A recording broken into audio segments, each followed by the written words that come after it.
Exactly. All right. Thanks, guys, for your patience. Can you hear me? Is this on?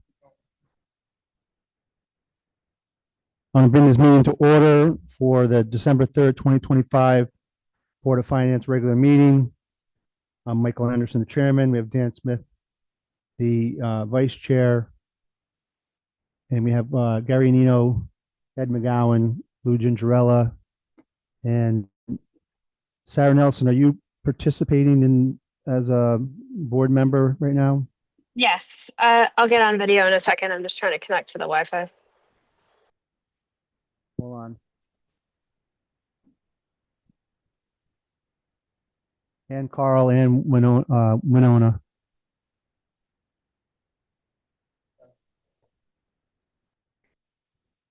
Okay, can you hear me? Okay. Winona, raise your hand if you're participating as a board member.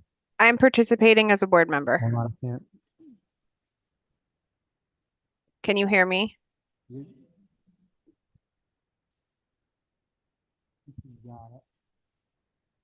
Yeah, I want to be able to hear her though. She sounds really loud to me, like clear. So I want Sorry. not really loud. Sorry. Oh yeah, I got it.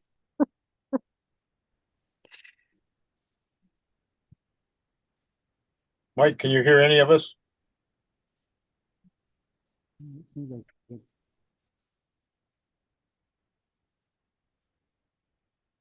Probably up, but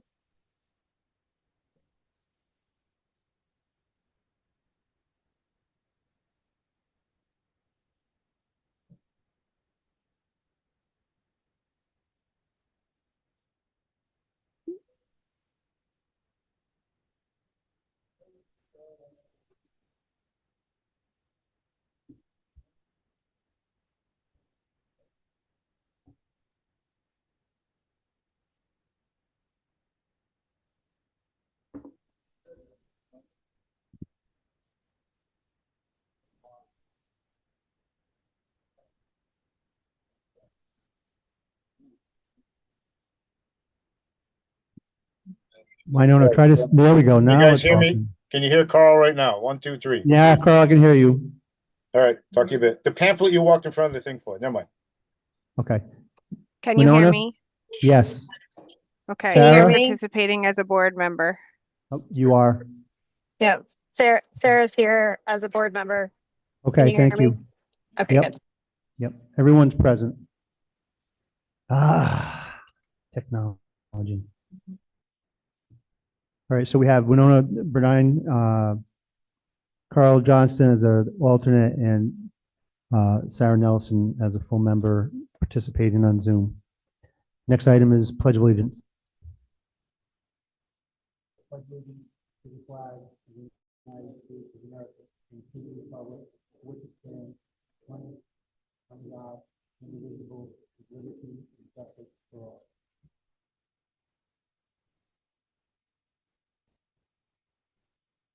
Public comment. Yes, John.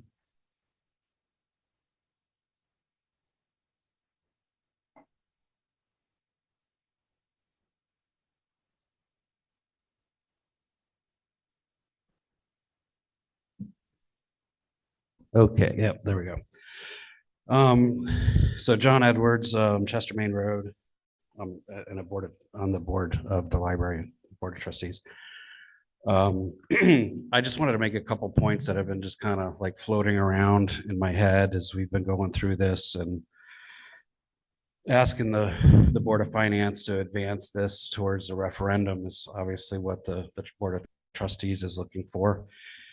And there's a lot of questions going back and forth about, you know, what the project is and what the scope is and how much we're taking on, or do we have the expertise and all that. And I'm not really here to address that. We do have experts online and we can chat about that as we like, and we can chat about funding options or whatever. But there's just a couple things I thought would be helpful to kind of put out there.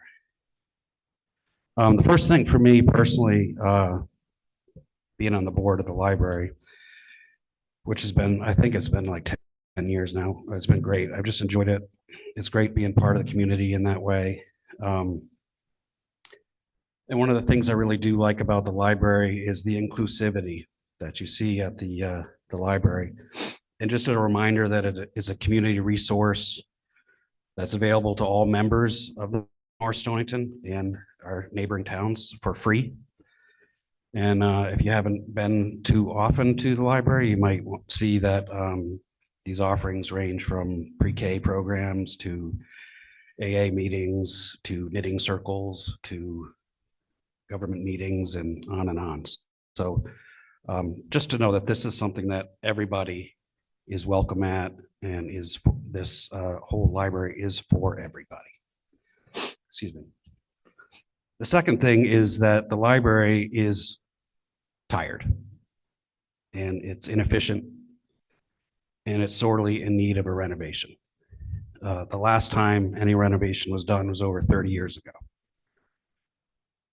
So being on the board of trustees, you kind of ask yourself, what are we supposed to do? Are we supposed to just sit and watch it decay, be inefficient, run on old machinery, old furnaces, have asbestos in the ceilings, etc.? So it's on the board of trustees to provide services, but also to take care of this building. And so this building hasn't been renovated since 1994. It's time. The third thing is leverage. And I think we have a lot of fiscal discipline here. I've been in town for 25 years, so that makes me a newbie. I get that. But this town has a fabulous and rare opportunity to make a big impact for all the citizens of all ages and all means for 25 cents on the dollar. We're asking for up to $1 million. We've talked again and again about the fact that this is a $4 million project. I've been here long enough to see the school go up and to see the firehouse go up. And I don't know the exact percentages, but I don't think it was 25 cents on the dollar. And in this case, it is. So the board has a chance to leverage 25 cents on the dollar. I think that's important when you think about fiscal discipline. The last thing is reciprocity. We're sitting in a school, the old school, that's sitting on land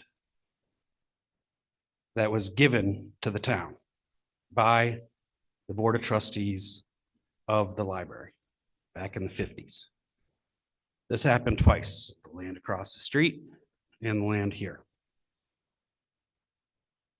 I might wonder, and maybe some others might wonder, that if the library had sold that land to the town at a fair market value and put that money into an endowment over the last 50 plus years, what that might be worth now.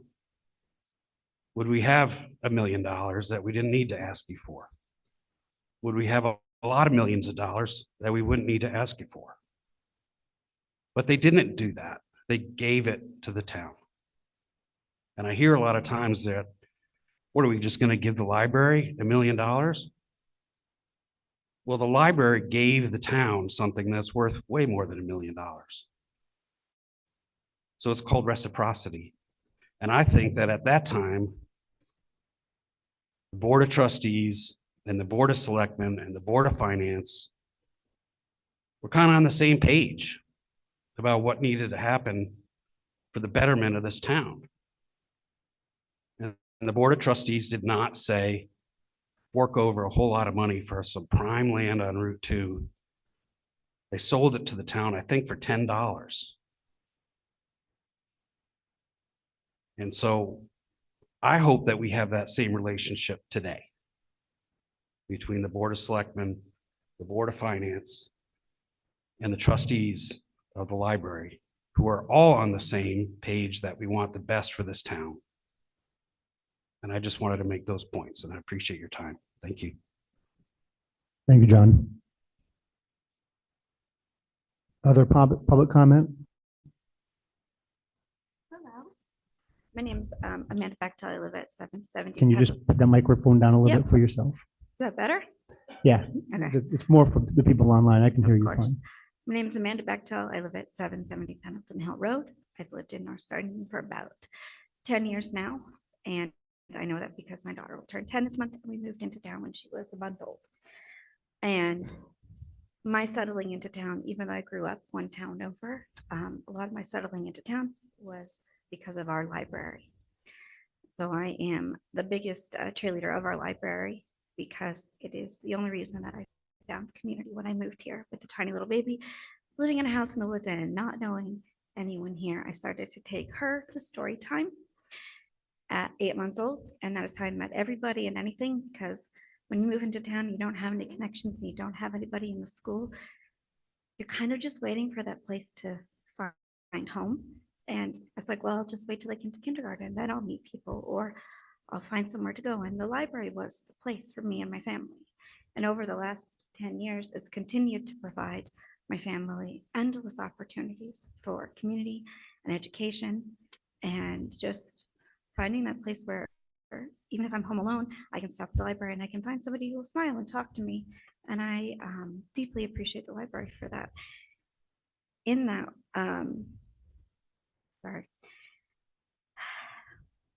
in my attempt to love them back, because they've loved me for a decade, I spent my time February, March, and April this year pursuing an award for our library, which, if you don't know, our library earns an award for being a library of excellence in the state of Connecticut, which is the highest honor that any library can earn.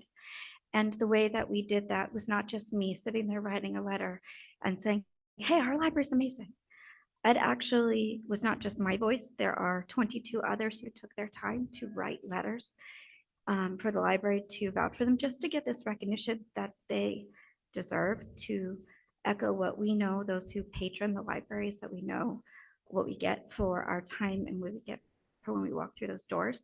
I do have for the Board of Finance today a copy of the letters that was written, so you can pass this around and read it. If you have never walked into our library as a patron, it's maybe you don't access it, maybe you're not aware of everything that our library does, and the way that I access it is just for me and my family. But this document, that's almost 30 pages of love letters to the library and to the staff there, is a really good collection of the value that the library offers to us. I'm going to give that to you to read in your own time, because it's a lot. It's amazing, the range of people, male, female, different, just every dynamic. They poured their heart into it. And so when I went to pursue them for letters in support of our library, oh boy, did they dump their hearts into it. And it was easy yeses, because if they use the library at all, they really understand it. And I am going to echo a lot of what was just said. The history of our library, it was meant to put a resource in this town so that our children, and particularly young boys, didn't have to be shipped out somewhere else to get an education. That was the heart of the library. That was the founding of the library. And that's still the spirit that our library operates in now.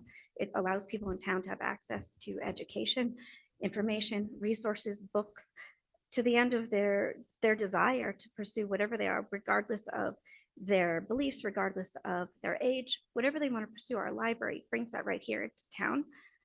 And it's a resource that we really should honor. It's existed for a few hundred years. If we now spend the time and the money to support it, love it, and encourage it, it can continue to be that for a few hundred more years. In our town, we have our rec department, our schools, and we have our library, which are kind of the cornerstones, and everything rotates around these things. I'm really proud of the library for going so far to get so much of the funding on their own 2 feet, writing grants, working constantly to do those things. And now I really think it's time to move forward and ask the town to continue to chip in their little bit, just to love this little resource back and finish out what they need for financing, because they have fought for every dollar. They have fought really hard to write grants and find money and self-fund. But it is our resource, and it's always been this partnership between public funding and the endowment and their fundraising to keep it available to everybody. we don't all hold the same views. It doesn't matter. You can walk into the library and pursue anything that you wish. There's no limit, and the library keeps that here. Instead of if we lose that or we don't care for it, it leaves us at the mercy of other towns. And so it's just this really beautiful resource that we have. And I'm just think it's time to move this forward so that we can bring it to the town and ask them for what we need to ensure its future, because its past is so beautiful and we can continue it forward in our time. Do you have that on the PDF? I have it in a Google Doc as well, and I can forward it to somebody, but I Just also, forward it to my email address and I'll make sure the board gets it. a okay, copy. I have the paper copy as well for you guys. So Okay. you can have both. All right. Thank you. Additional public comment? Mr. Rathman.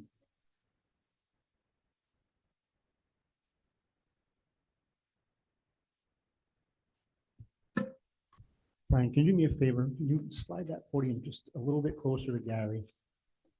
Slide This it. way? This Yeah, way? that way. You can't hear me? And just, Bob, can you just turn that camera just a little bit? Because I want to be on camera. No, I don't want to be on camera, but there it is. Nope, too much. Good. That's got everybody now. Can they see me? They can. Oh, good. Hey. All right, I think you already know I'm very supportive of the library as far as what they're asking for. And I don't know if I've said it before, but I'll say it again, and I'll say it again and again and again. I've been in the town since 1958. Went to the schools, saw the schools. My father and mother paid for a lot of them schools. I'm paying for schools. But the library always had my heart. And I'll tell you why. Because there was a man back in 1900 that it was in his heart, Mr. Wheeler. And I think that's what our town forgets a lot. We're a historical town, supposedly. Now, this man took his money, built a beautiful library, one of the most beautiful ones in the state. And we have the opportunity now to carry on that man's vision, a founding father of our town, to carry that vision and show the people of not only Connecticut, but of North Stonington, how much we really love North Stonington. Now, I've heard people say, and I was at the meeting the other night, we're giving all kinds of money out to people that not even in North Stonington. To, I don't know what they call it, Avalone, I'll say it right out. And we're not even going to have a say with that money. But this is something we have a say in. Each and every one of us in this community. Now, if we really are part of this community, I don't see how somebody can say no to the library. It's a beautiful library. You can bring your kids there, and they can expand their minds. They're not going to be taught, this is what you think, this is what you believe. They can expand their minds because they have books there, books they can read, books that from our ancestors, books from World War II, books from everywhere. They can read it and see what people have said. And what the library's asking for? How many people come to the Board of Finance and say, oh, well, we'd like to have this much, we'd like to have that much. But how much are they taking out of their pocket? The library's taking money out of their pocket. Like John said, 25 cents on a dollar, that's a blessing. So when you have this discussion, I really want you to really have a good discussion and remember what the people in this town are asking or saying. I'm sure my 2 minutes is up, so thank you. Thank you, Brian. Anyone else?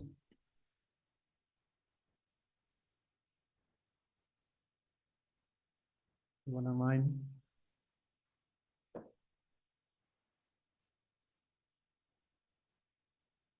I'm not seeing any hands.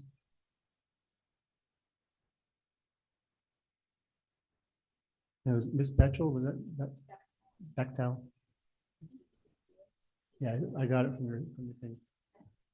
I think, everybody on this board has spent quite a few hours in the library and understand and love the library. I just want to throw that out there, and we are the fiscal board of this town, and any decisions one way or the other would never be about not appreciating and absolutely adoring that library. So I just want to throw that out there. We added a new agenda item that we're probably going to keep on every time. Is correspondence. Sometimes I get things in that we might want to add something. Usually in regular meetings, we can add an agenda item if something comes in late. But the only correspondence other than Kate and I talking about scheduling stuff. I did get a copy of that. The cease and desist on the town vote meeting that was kind of addressed at the Board of Selectmen meeting. Anyone has any questions about that? There was public comment on that last night at the Board of Selectmen meeting, which is online. We're going to talk a little bit about the Kincaid property town meeting vote tonight on agenda item number 6. So if you're interested in that, stick around. Other than that, anyone else, any correspondence?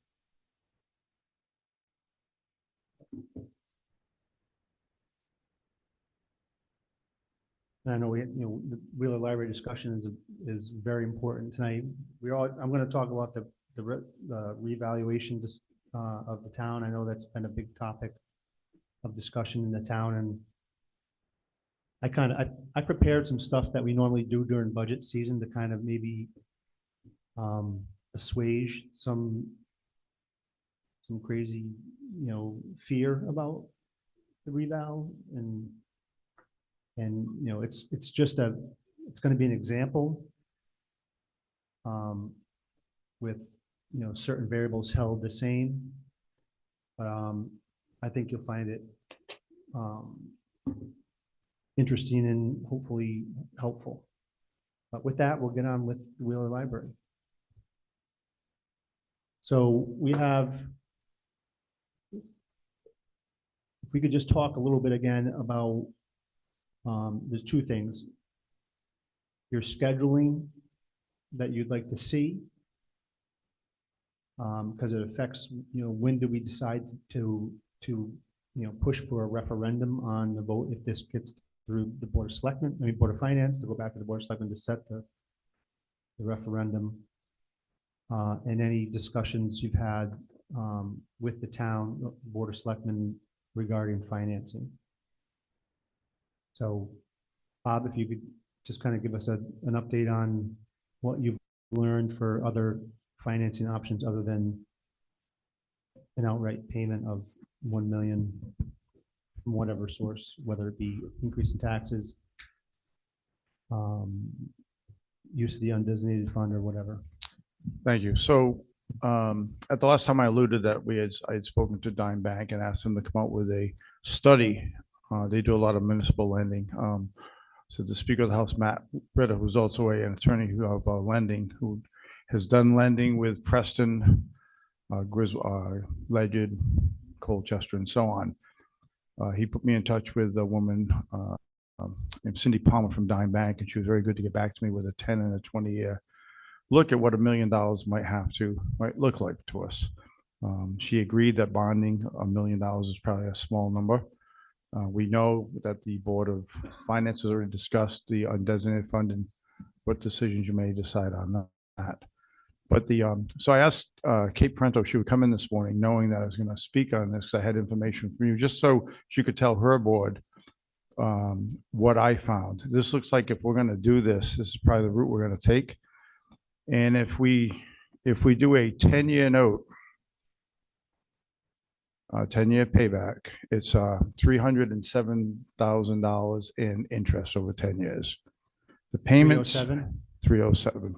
I can give you the exact amount. Hold on. 307 is fine. Okay. So 307, so basically what that starts out as is obviously the first 5 years are more expensive than the average. So you figured 307 is going to be somewhere around, 307,000, somewhere around $30,700 per year, right? So it starts out at, for 10 years, 156,550 in on the first year, ending up at 104,350 in the 10th year. So you're paying $100,000 worth of principal back, and on top of that, that $30,000 interest on average. Again, it's 156,550 in the first year, down to 104,350 in year 10. So that would, in our budget, we have the long-term debt line, which is around $1,350,000 right now for the firehouse and for the schools. This would be added to, if the town decided to do it this way, if the library wanted to ask for it this way, that would be added on to that. So it would be $1,350,000 plus whatever note we decide to go with, if that's what we want to do. But go ahead, you have a question? Bob, what interest rate did she, Interest rate? yeah, what's the interest?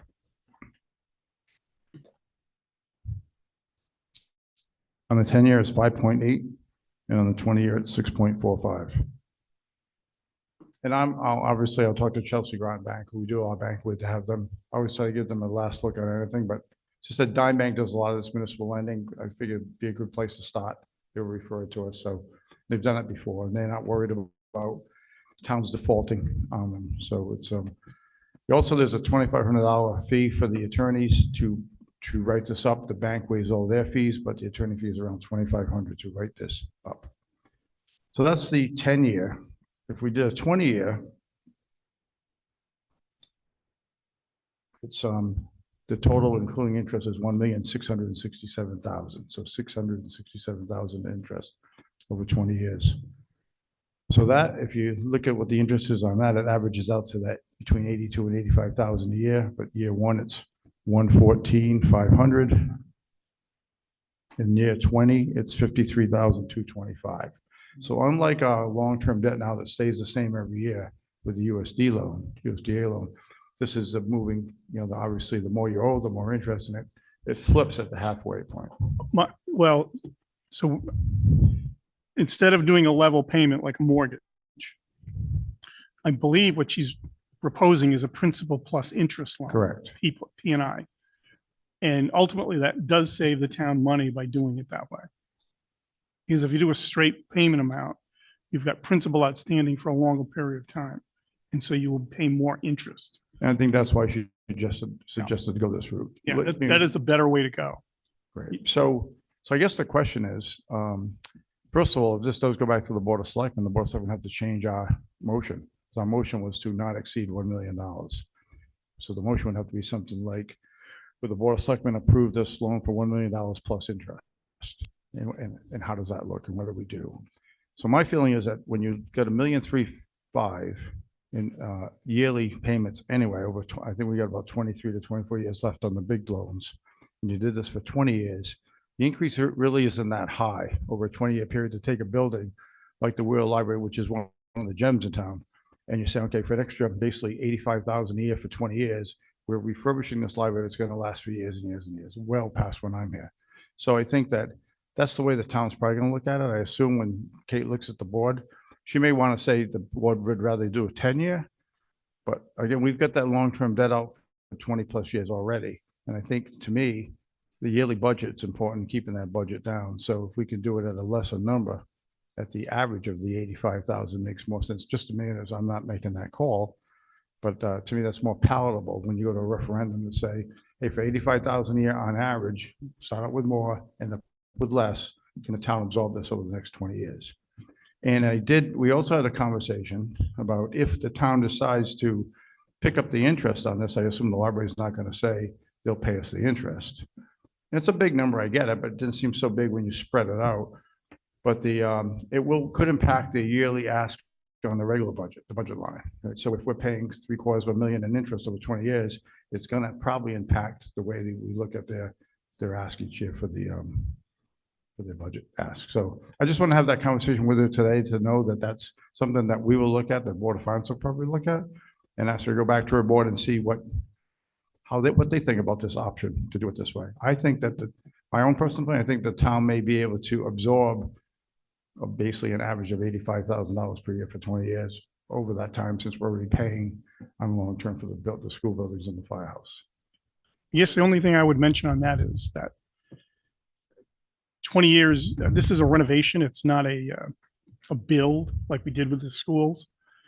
And my first take would be that 20 years seems like a long time. And I think it would be better to do a 10-year and absorb the additional cost, the cash flow cost, save some interest, and match the term of the project with the term of the loan. So, and I'll acquiesce to the Board of Finance, and I'm not a finance guy. So I know you are, Lou. So if that makes more sense to the Board of Finance, the Board of Selectmen will take what you think makes more sense. And that's what we'll look at as far as redoing our motion. Because that's going to be the question eventually on the town meeting. And the referendum is, shall the town, support the Will Library with payments of X over 10 years or 20 years, whatever we decide? Basically, that's the question. I think that we would do a Board of Selectmen that would call a town meeting, possibly have a public hearing and also a referendum. So, couple things. I agree with you, Lou. I don't think, it's creating a 20-year asset. Gary, Mike, It's on. can't hear you. Sorry, Hello? thank you. Can you hear me now? Barely. All right. Can you hear me that way? I think you should get closer.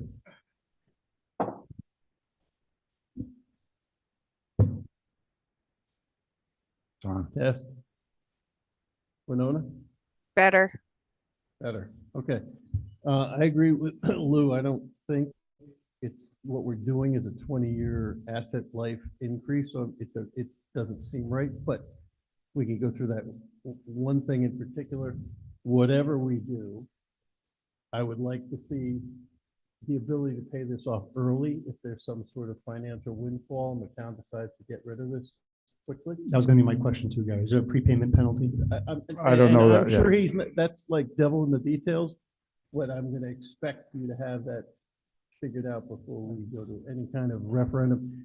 The next thing I would say is, in my mind, this is not a foregone conclusion that we'll do a special referendum. I think we're close enough to a budget meeting, and this is going to be a line item in the budget. This should go with the town budget. This should not be a special referendum. And we can get into that in detail later, but I don't understand why we would do a referendum for this item. So it sounds to me, it's like the timeline. If it's within the timeline, the library needs the money for number one. But secondly, it is in the budget, because if we go to a referendum and it gets approved, then it is going to go into the budget under the long-term debt. Yeah, but so where I sort of struggle with this is an allocation of town funds for a non-town owned entity. I love the library. I'm a big fan of the library, but we don't own anything in that asset. That should be a separate line item vote in the town budget. I don't think this should just be, should the town provide $1,300,000 or $1,600,000 to the library to do this. This is large, and it's not like a renovation on a school or buying a ladder truck or buying a piece of land that we want to conserve, where we actually control the asset. We don't own this asset. This really should have a little higher visibility than just a referendum. I'm done. Okay, you need anything else from me? You guys are gonna discuss it? No, we can, yeah, we can discuss it. Perfect, thank you. I think, before we move on to it, Kate, can you guys give me your timeline again of what you guys would hope would happen? I mean, I understand you did get approval from the state recently, is that correct? Yeah, congratulations on that. So that was for the 3 million, 2 million, okay, and then we have 1 million, and then you have your fundraising in your endowment, the other 1 million. Okay. So is there any deadlines from that grant as to when you need the answer, that you have the funding? Can you just get up to who's ever going to talk about it?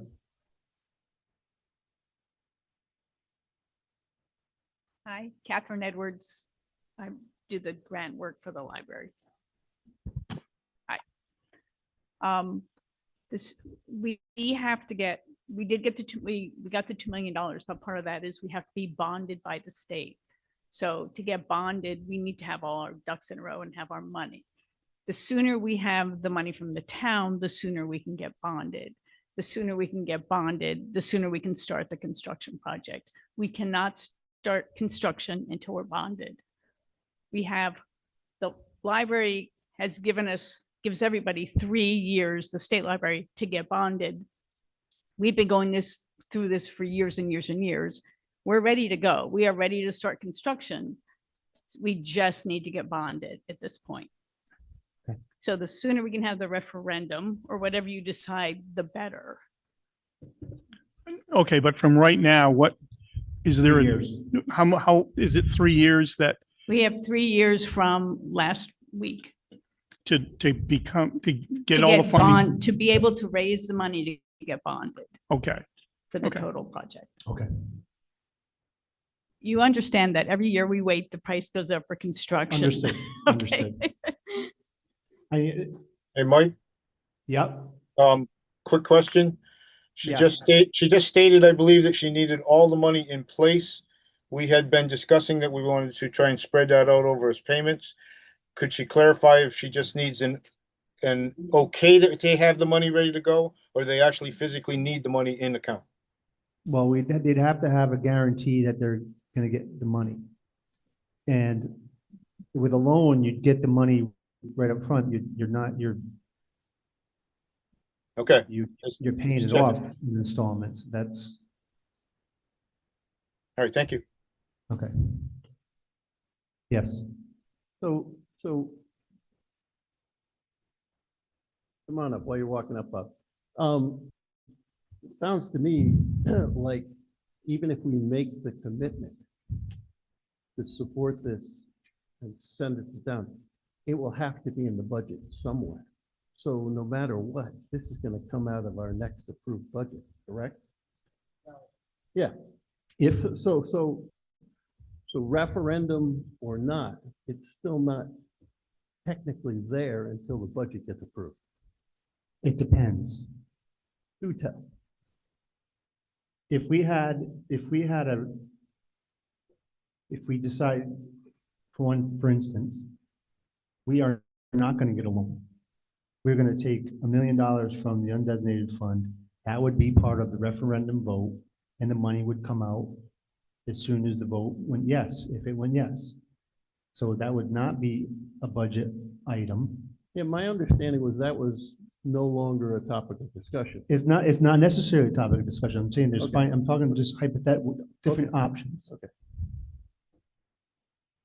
If it's going to be a loan situation, my feeling, and I understand your point in saving the money, but if you want that cost to be in the budget, in the capital item, along with the school and the firehouse, I think that process has to happen before the referendum, so it becomes part of the budget. I don't think it can be in the capital budget because we don't control the asset. So it's not a capital No, it's in investment. long-term, Gary, long-term debt. Long-term debt, but not in the capital budget. Okay, whatever, yeah, Yeah. that's fine, wherever it has to go. it is going to be, based on what we're talking about here, an unsecured loan to the town of North Stonington from Dime Bank. Right. So it's not tied to a capital asset, but it is exactly a long-term debt. It's just that it's an unsecured long-term debt. Whether we create a separate line item for that to keep it clear, but the impact on the budget will be the same. And I don't know if the time for this question or not, but Dime Bank.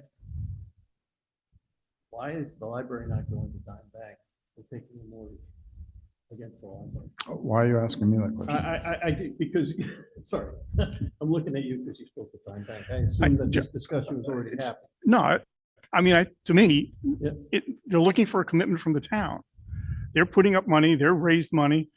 So they're asking the town to contribute to the project. If they went to the bank, the town wouldn't be contributing at all to the project. There's a difference. I understand that, Lou, but it would seem to me that that conversation with the bank would happen first before the town got approached, because there's a beneficial situation versus the library taking a loan versus us taking a loan. That's kind of what I wanted to hear. Lou. Speaking as a very old banker, I would rather lend money to the town of North Stonington than to a library. You want to be a bad banker? Try to collect on a loan to a library. I don't, So, you know, I don't disagree, but It just doesn't I'm work. running out of trust me these No, days. doesn't work. So I would just, what it would be kind of neat to see, interesting to see, would be what a commercial loan for the Wheeler Library Incorporated, Dime Bank versus the town of North Stonington, $1 million to do with what we need to from Dime Bank. If it was Dime Bank, Yep. then in my mind, I have no doubt that the interest rate would go up by 3 or 4 points without question. But that's an important data point. And I'm not trying to slow roll this, but these are all things that should have been or should be asked and answered before we take a path. Would we have a role in that case of helping them pay for that financing? It would be a much easier mentally for me as a Board of Finance member to say, as a Board of Finance member for the town of North Stonington, if the library were to get this mortgage themselves or improvement loan, whatever it would be, they would pay X% more versus if the town did it. There's a savings. There's something to be had there. There's a reason why the town is stepping up and taking on the debt. And that's what I would like to see. But then they have to pay back the loan. They're asking us for financial support. They're not asking.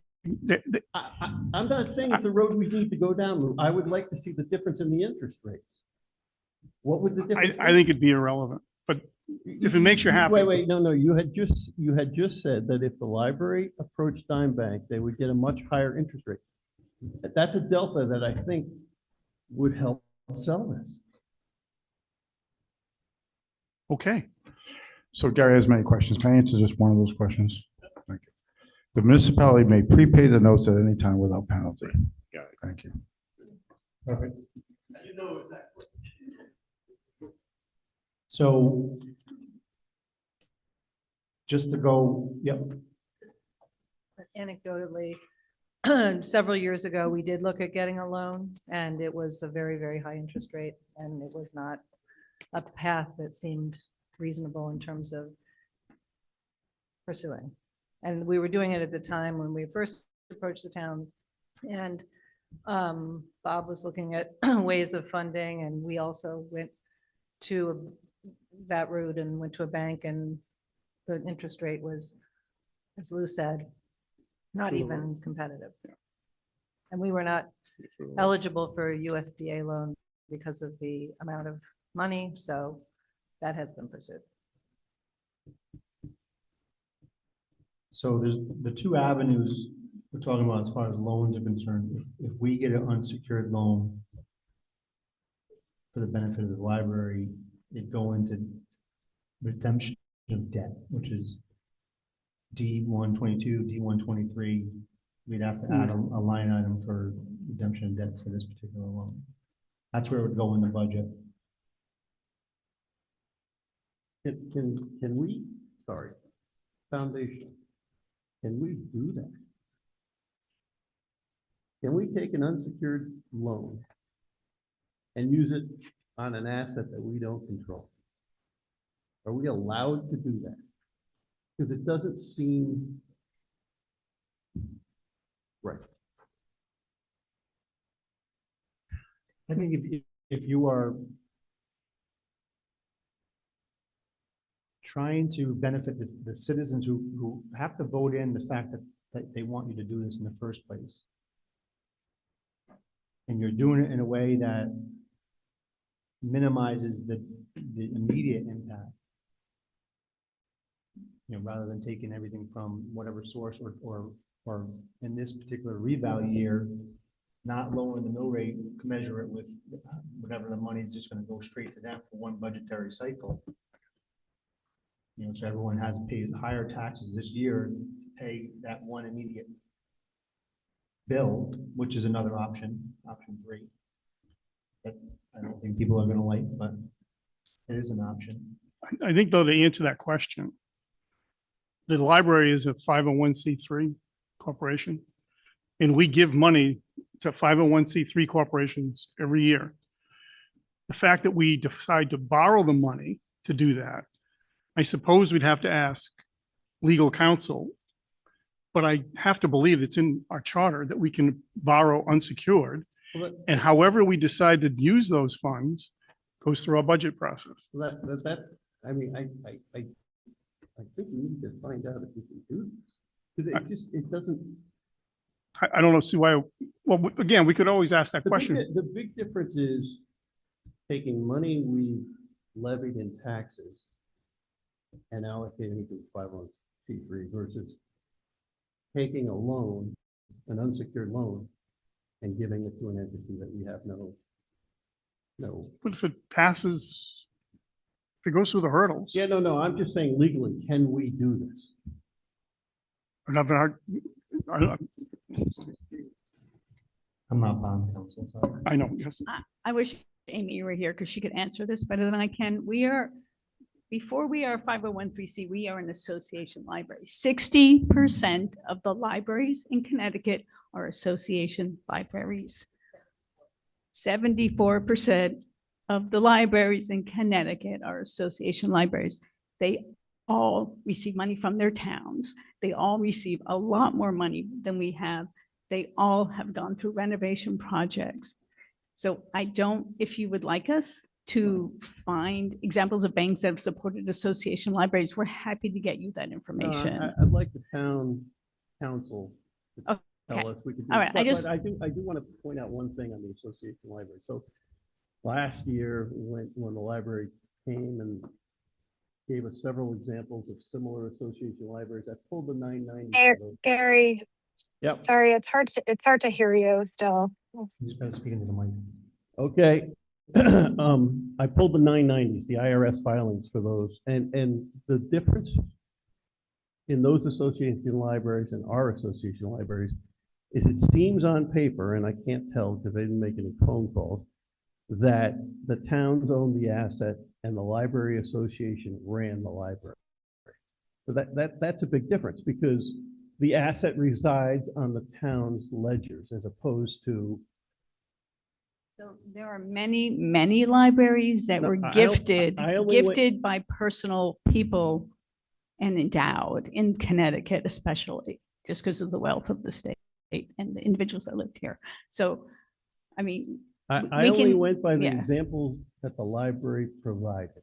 I didn't do an extensive, I just pulled the 5 or 6 and pulled the 990s and said, well, there are thousands of libraries and 74% of them are associations. So anyway, I mean, I think you're right. We should talk to council, we should talk to bank. So, but I'm just trying to make you feel more comfortable that it's been done in the past in other cities. Right.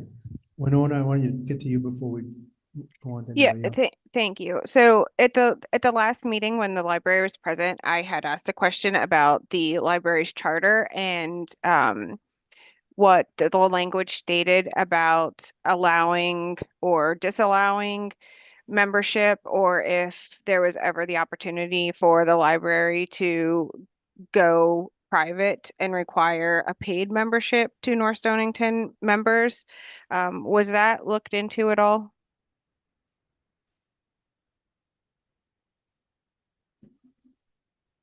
That was one of the follow-up questions that we had asked the library to investigate.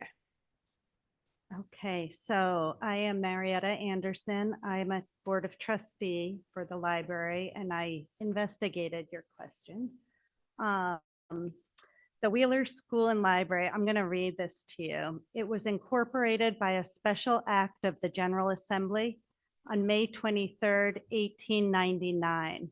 And that's where it was chartered to found and maintain in said town of North Stonington a circulating and consulting library for the use of all inhabitants of said town, under such rules and regulations as to dues and otherwise as the Board of Directors may establish. So it cannot become something else. It can only be the public library for the town. And it has been since 1899. Does that answer your question, Winona?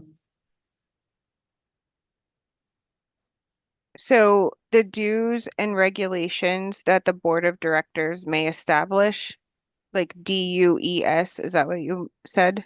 Sorry, I just want to make sure that I Yeah. heard you correctly. So the board has to maintain in North Stonington a circulating and consulting library is how it was worded. I think she was talking about like the Board of Directors can set the dues and whatnot. For the use of all inhabitants of the town under the rules and regulations as to dues, which we don't have. The board has this, we don't collect dues. So that, and but that otherwise- does mean that you could enact dues and say that if you wanted to have a library card as a resident Yes. of North Stonington, it's $1,000. No, yeah. And maybe somebody else can explain. Yeah, no. I mean, No, and that's I- not what you do, but I think that that's what that language says you could potentially do.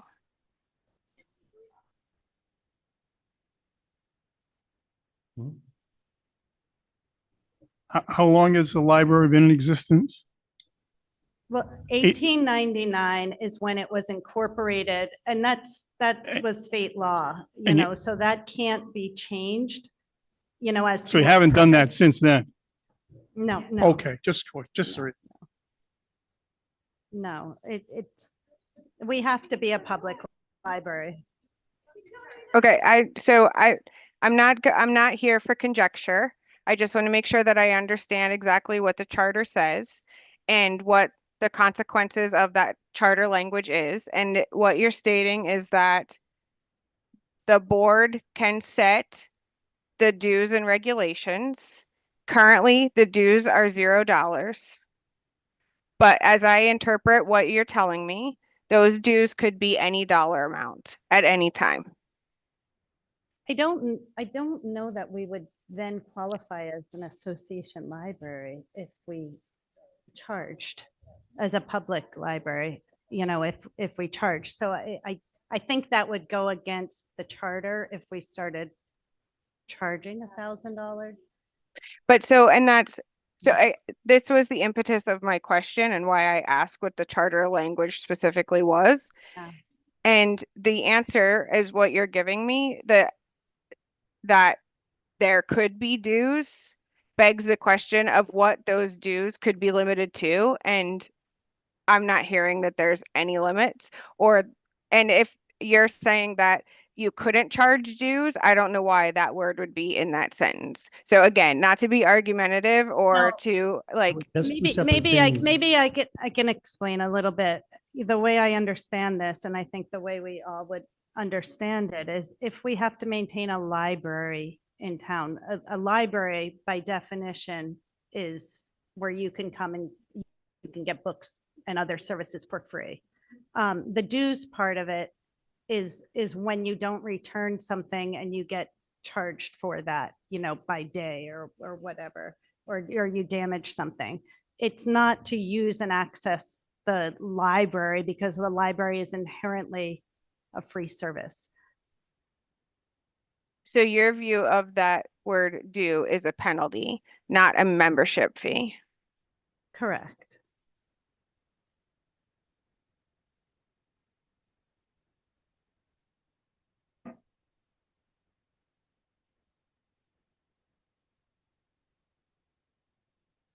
And the association that you belong to, it's above and beyond the charter for the particular library itself. Is that correct? And no.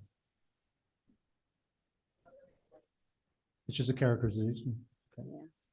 But that goes against the grain of that characterization, correct? If you're charging dues.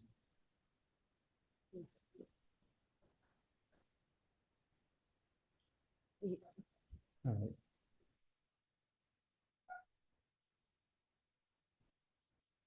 So I think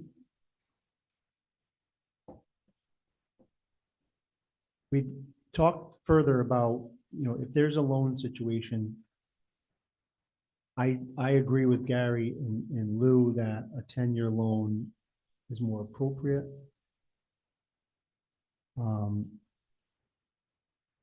Given, it's got to be close within the scope of this project. And I think I'd rather the town pay 307 in interest versus 1.6 million. Is that what it was? 667,000. Right, so I thought, so it's double that. The question that would be on the referendum, and Bob's point about having to go back to re-vote on this, the town is going to vote on, do we want to basically gift $1 million to the library and fund said gift with a loan at the language that's going to be in there, and the town says yes, the legislative body of our town says yes, in my opinion, then that's enough. But we can certainly check, since we are going to have time, because if we do go this route, it's going to have to go back to the Board of Selectmen to change the question.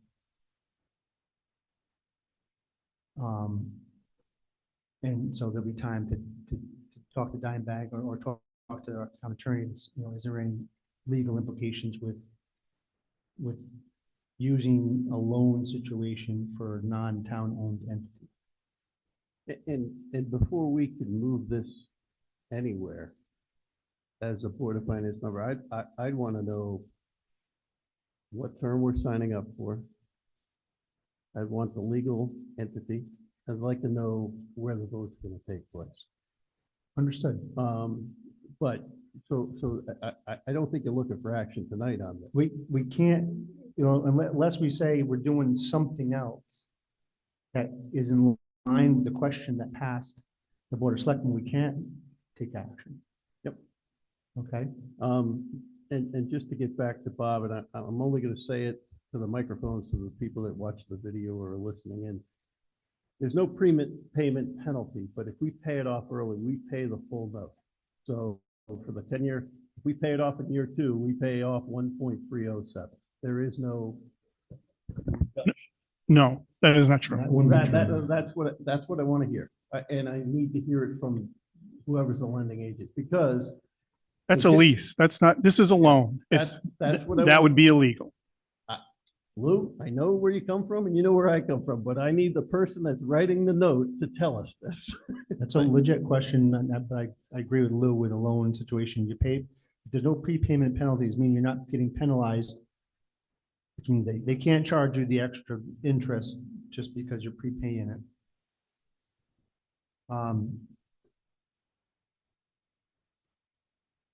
And the reason why I was advocating for an earlier referendum, first and foremost, was to allow the library to put shovels in the ground in the spring, is what they were hoping for according to the last meeting.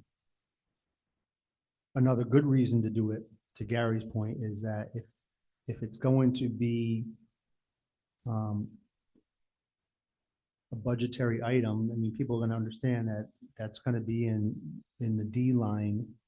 And it should be in the D line for the next fiscal year, because we're gonna start paying, because we're taking the loan out, they need the money right away. The money's being paid from the bank, so they're gonna start the interest and the payments. And maybe it worked out that we don't start until the fiscal year or whatever, but it's gonna be in the budget. Sarah? Can we just talk order of operations for a minute? Because I think we've bounced around what the process is going to need to look like, and I just want to make sure I'm clear, the audience is clear on what like the next step is, and then the step after, and like we can include Gary's sort of preference, like because I think there's some mandated next steps, right? But then there's like the what do we need to be able to move it forward too. So I'm actually not clear. All I know is the Board of Selectmen voted to approve something. I don't know if this loan changes that conversation at all. Does it have to go back to Board of Selectmen, or is it sitting with Board of Finance? So it would be helpful to talk through that. Sure. Well, it depends on how if we are giving the library $1 million, if the referendum goes through, and that $1 million is being paid out, the only place we have temporarily to do it before the next budget cycle would be the undesignated fund that would have to be replenished with taxes in fiscal year 26-27. So if that was the case, there would not have to be a revote from the Board of Selectmen, because it's just $1 million, up to $1 million, and that question's already been moved to us. We would then move it back to them to push it to a referendum whenever that happens, whenever the referendum that we decide that it should happen. That clear, Sarah? And conversely, if there is a loan situation where the cost that we're asking the town to bear is now above $1 million because we have to pay the interest on that $1 million, that's a different question that the Board of Selectmen has to move to us. So it would go back to them.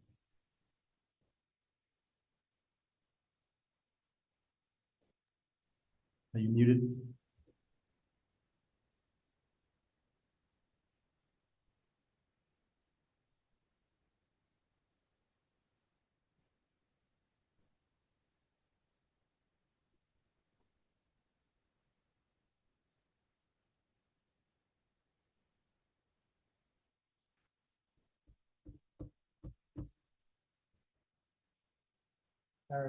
Sorry, you have to unmute yourself. I can't do it.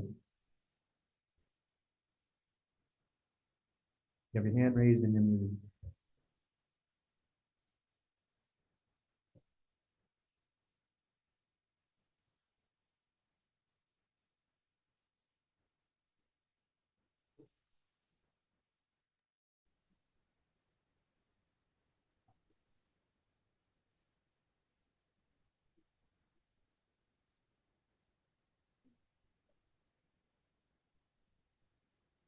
Mike, it's Carl. Yeah.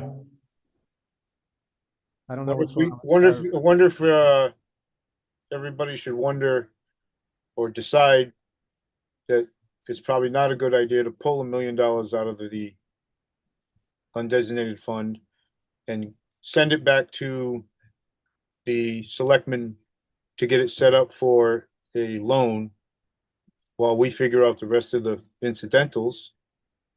And then that is already ironed out. Because it's going to take a step to it's got to go back to the Board of Selectmen if we don't take it out of the 1 million. I myself think you ought to leave the 1 million alone, or the undesignated fund alone. We don't know what the school's coming up with. And if we can spread the payments out over 10 years, then I think that's a lot better than emptying that account right off the front. Okay, Can you guys hear me now? yes, Okay. I think it sounds like Carl summed it up, so I'm good with what he said. Thank you. is that what you agree with, Sarah? Yeah, if that's where we are, right? If the first step is literally for us to make that decision, then we should make that decision. And then we can go on to whatever step 2 is, because it branches depending on our decision.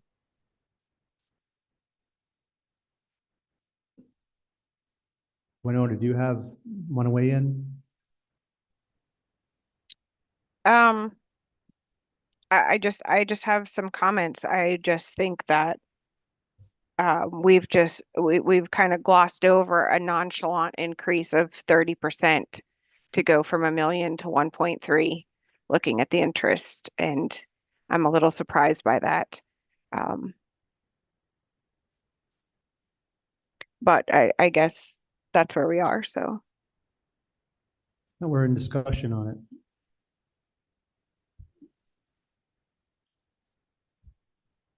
I mean, I'd love to hear, I mean, you're a member of this board, so please let me know what your thoughts are. I mean, that it's a 30% increase from the original ask, and even the first gentleman from the public comment, Mr. Edwards, got up and said that the ask was $1 million, and we're at 1.3 minimum, and so that's a big step up. So it's a lot of money for the town, and I just feel like we're kind of glossing over that point, that 300 and increase of 307,000 over 10 years. Yeah, it's 56,000 extra the first year, but 56,000 pays for, a couple extra bills. And I think a lot of people might like to keep 56,000. So I don't know. I feel like it's a lot. I don't know if the library would be willing to help fund some of the interest. If that's something that they would be willing to have a discussion about. Or if there's other alternatives, it just, all of a sudden, it just got more expensive in my mind. So that's where I'm at. Sarah? Yeah, sorry. I think I jumped too fast. So when I said I agree with Carl, I was agreeing that like it's time to make the decision. I think there's still opportunity for discussion on what our options are, right? And maybe that's the conversation, is what are our options and what's our preference? How would we guide the selectmen? I think there's been 2 options provided, which is take $1 million out of the undesignated fund or finance it at a cost of an extra 30%. There could be an in between, right? There could be like, let's fund it 500,000 out of the undesignated fund and then finance the other 500,000. So we have options. I thought about that earlier too, and that's actually I'm glad you brought that point up. We could do a hybrid. I think, Gary had some unanswered questions with regard to, I think, 2 questions. One, is there any legal obstacle for taking a loan out with interest on a non-owned property? For the Connecticut handbook, there isn't, but I would want to have legal counsel. And second, was no prepayment penalty, and is the interest cut off when you pay it off?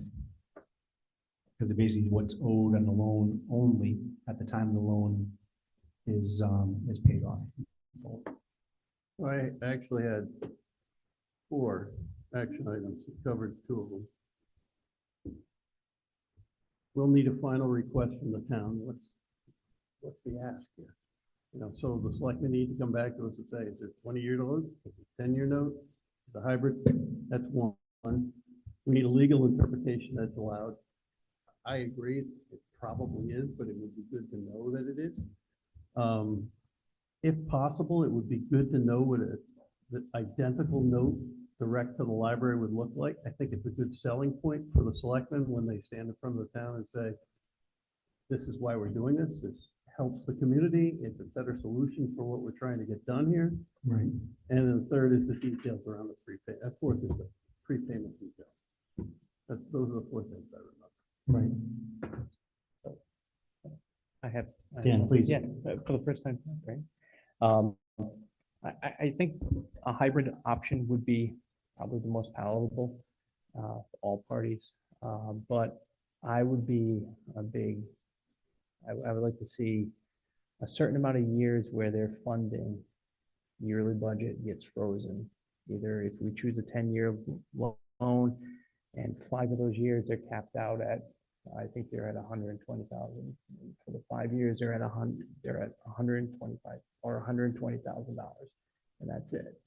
As far as their line items. Their concerned? line item would be frozen at that. They like Gary was saying, there has to be a little. For an unsecured loan, you would think that there would need to be a little bit of skin in the game and everything. So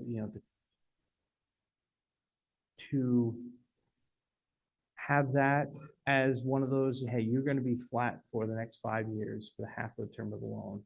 That gives them a little bit of skin in the game.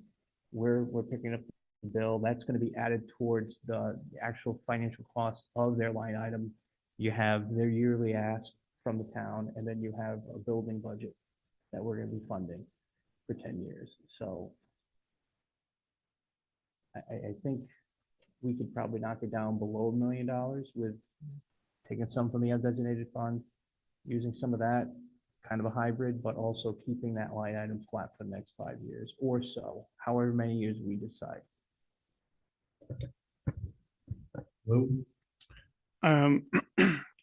There is one thing that would be helpful, and that is an estimate schedule as to when you would need the money for your construction project from the town.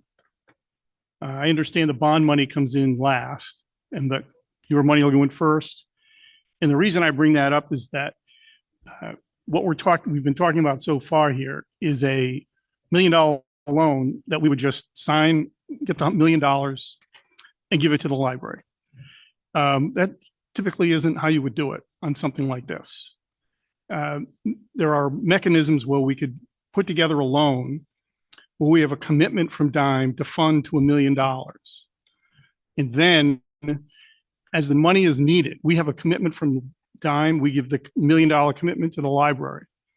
And then as you need the money, the actual funds to pay the bills, we either draw from the line from Dime, or if we do have money in the undesignated fund, at that point, we say we have adequate money, we can take it from there. But we have the authority from Dime to draw on that to make those payments that meet the commitment. We've made the commitment to the library. You can get your bonding. And where we get the money from over the next 2 years as your project goes through, we figure that out between the bank and our undesignated fund. Right. And in that way, we could say, because you would never just take the $1 million out and start paying interest on it. That wouldn't be a good idea. Yes, exactly. And I think that would be something that Bob, we can talk to Dime Bank about, and I'm sure that they're very familiar with that type of a setup. But to put a point on that. Yeah, because we're giving them the $1 million commitment. Where we're getting the money from is our choice over the course of a couple of years. We would need a cash flow schedule. That's what I asked for. Yes. No, I'm just saying it in words that the structured world would understand. A cash flow schedule, meaning when do the checks need to be issued? And this is not cash flow day one, we send $1 million to Mattern to put to their account. This means we pay as we go. So somebody's got to put that detail together. Well, we're not going to be able to put that together in exacting detail, but what we can do is put together a timeline that shows if on this day we get the commitment from the town that we have the money, so we can demonstrate to the Connecticut State Library we have all our funding in place, that this, from that point forward, this is what happens. construction drawings are completed, we go out to bid. You know, we expect to put shovels in the ground this month. If it gets pushed another month, you know, off it gets pushed. And then the more we push it off, the more expensive the project. Right, but from that, it's when would you call the town up and say, we need the $1 million, or we So need I- 500,000 of it? Yeah, I mean, we'll definitely, as we've spoken to before, Mm. we'll have, you know, very detailed invoicing that we need to submit to the Connecticut State Library. Mhm. 50% of the funding, $2 million, is going to have to be spent. And that money is going to be coming from the town and from us, because the reimbursement is a matching fund. So it's not like for the course of this project, the town is going to be, we're going to be saying to the town, if it, let's say the whole project takes a year, on month 11, we need, you know, the last $200,000. We'll probably be asking for 100% of it by 6 months into the project. Yeah. But this is, But sorry, one second, Kate. This is not committed, Lou. This is spent, goods delivered, invoices due. Not, we cut a PO, therefore it's got to be into an account. Right, the only thing I'm saying is that the state needs to hear that we are committed to go Yeah. up to $1 million.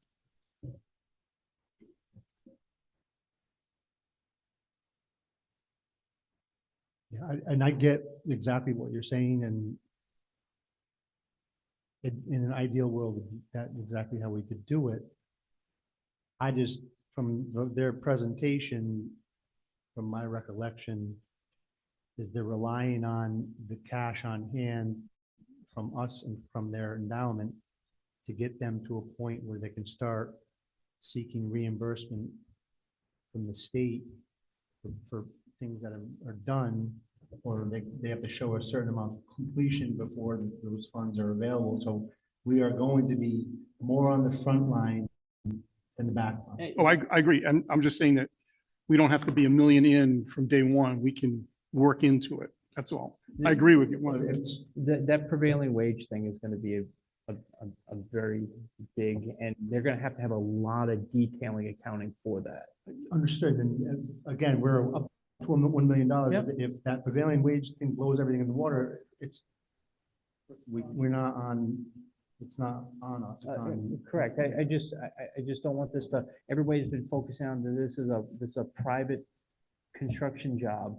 Prevailing wage just throws everything into a complete different stratosphere when it comes to construction. So, Mike, one other thing.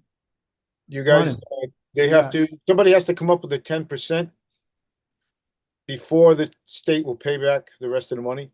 Just remember that little amount of money somebody's gonna have to come up with so they can finish their books, submit it, and then the money comes back. yeah.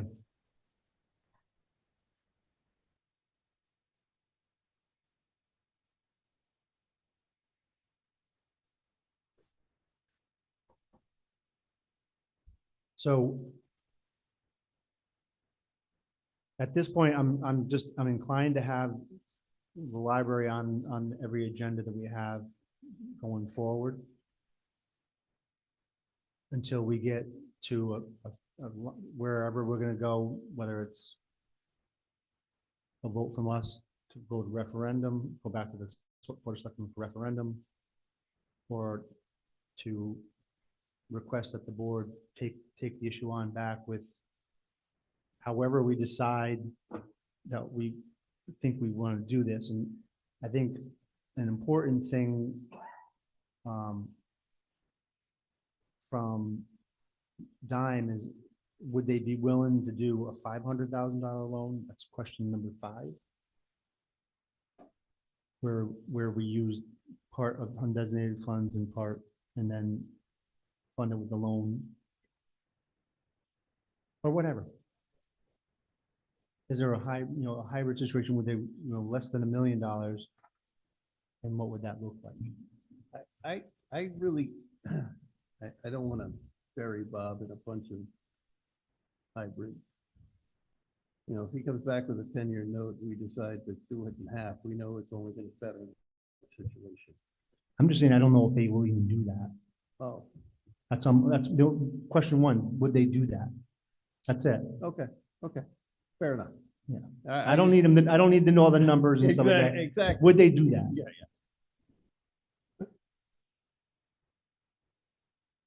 Okay. Okay. So.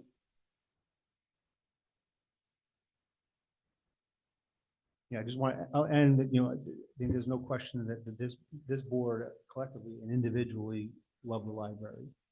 You just want to make sure we're doing the right thing by the town and the taxpayers and have a good plan to bring all the information to the town to allow them to make an informed decision and know that we're putting them in the best position to do both, to save themselves as much money and to provide you with the funds that you need.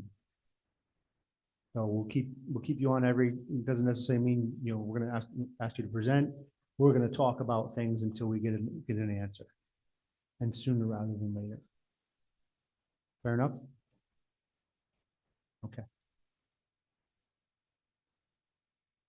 Same with the Board of Finance until we, you know, we need those answers. No. Your ball, Bob. Okay, go ahead. So we're the Board of Selectmen, you are the Board of Finance. You get your job half done. You're investigating financial options. That's what you're doing. We said $1 million, not to exceed $1 million. Now we're gonna have to change it to probably $1 million plus interest. Your job is a two-part job. Discuss all the financial possibilities. The second part of the job is to recommend to the Board of Selectmen what we should do financially. I rely on the Board of Finance to tell the Board of Selectmen, it was not the Board of Finance, how we should do financing. So don't dump it back in my lap and say, it's up to us to figure out of these 9 options you're coming up with, which one we want. Let's be friends on this, Bob. I know we're always friends. But I think you as the Board of Selectmen need to discuss the possibility of, can we agree on the 10-year note as the not to exceed? I think we're gonna give them that guidance. No. Just wait. But it can't come to, if it's more than $1 million, we can't even be talking about it because right now what came to us is not to exceed $1 million. Correct. We cannot act, we're not acting on that right now. We Right. are, he's been in touch with the financial people. We have questions. He's gonna answer those questions, bring it back to us. We're gonna decide as a board, are we voting on it as is?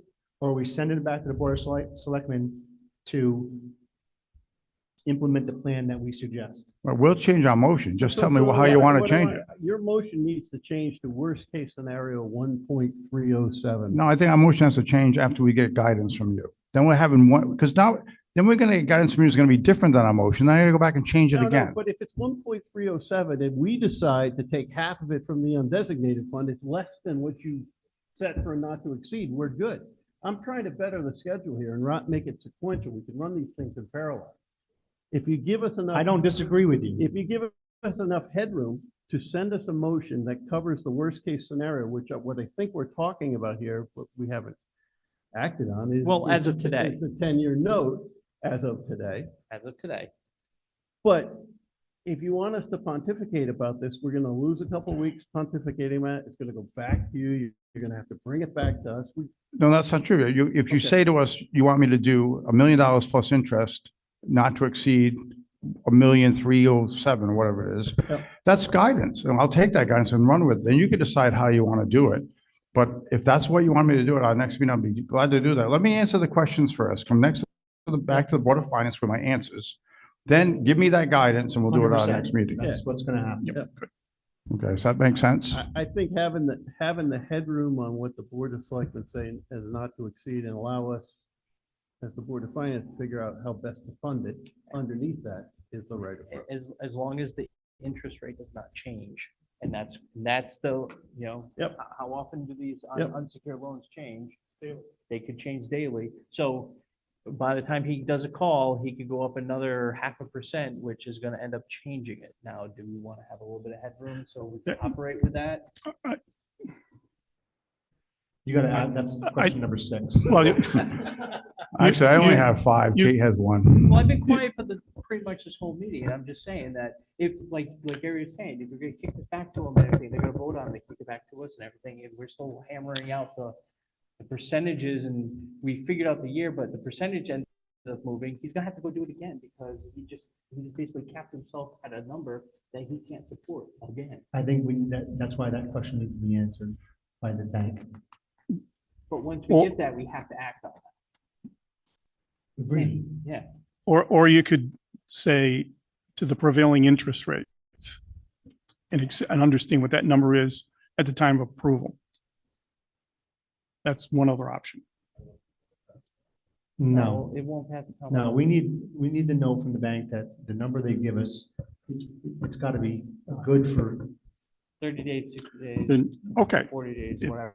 earlier referendum right there.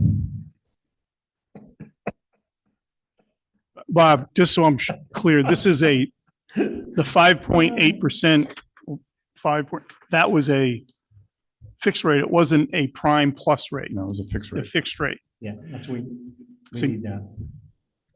It's fixed. So I'll just see if she expects it to move. Maybe it'll move downward, which would even be better. We get the advantage of the down one. Negotiate, Bob. Come on. So I think we're on the same page. Thank you. I'll talk to you tomorrow. All right, all right. This is somewhat progress, people. All right, I am on budget item, agenda item number 6. Gary, how long do you think would take on agenda item number 6? Excuse Someone me, wants to talk about the reval in the audience? Because it's exciting stuff. on number 6, are we even able to talk about that given the cease and desist order, or what does that mean? Does that impact us at all? What's that? Number 6, given that there's a cease and desist order, are we able to have this discussion?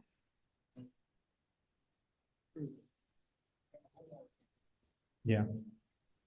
I don't know if it's not holding legal water at this point. I mean, we can discuss whatever we want. Okay, just a I mean, but question. The vote happened and maybe it's a procedural thing. I don't know what you. It was sort of an overarching narrative, and I'm already on thin ice with Bob, so I'm curling my toes as I even discuss this, but there were a bunch of questions asked that we agreed to let the selectmen bottom out that I don't think ever were asked or provided, and that concerns me, because it was a, I'm gonna just speak in generalities, it was a trust me conversation, and it just didn't happen. I mentioned one last night on the Board of Selectmen. Yeah, I meeting. saw that. Yeah, which was the purchase and sale, which Brett asked for in the Board of Selectmen meeting on October 21st, 40 minutes into the meeting. Mr. Maine agreed to let us see it, and we didn't get it. And it's fine. The town voted. I'm all right with that, but we shouldn't allow things, if there are things that we find of concern, I'm not in a trust me mode anymore, because I don't think that trust was fulfilled. I think your point was well taken at the selectmen meeting last night, and you obviously went back and watched our meeting, and I honestly forgot about that part. And my take was on it. Mr. Kincaid is the one as the person selling the property. If there are deed restrictions, maybe there are ones that he has to put in that Avalonia requires. Maybe Avalonia does their own restrictions afterwards. I don't know necessarily the process. All the They said restrictions are captured in the purchase and sale agreement. Mhm. And typically, all the stakeholders, the financial contributors, have an opportunity to see those restrictions. The fact that the town is contributing $75,000 to a transaction and not have access to those restrictions is concerning. Right. Anything else on that agenda item? Sarah? Yeah, I kind of want to say something, although I don't know if it's pointless anymore, but when we had that conversation, I vehemently disagreed with Bob in terms of our responsibilities for due diligence. And I actually talked to him about it in his office the next day. And so that was as much the Board of Finance's fault as anything else, right? That moment was when we had the opportunity to request the information that we needed. The vote passed and we chose not to. So in my opinion, this is lesson learned. We need to move on because it's already gone through all the other votes. And that's where we are.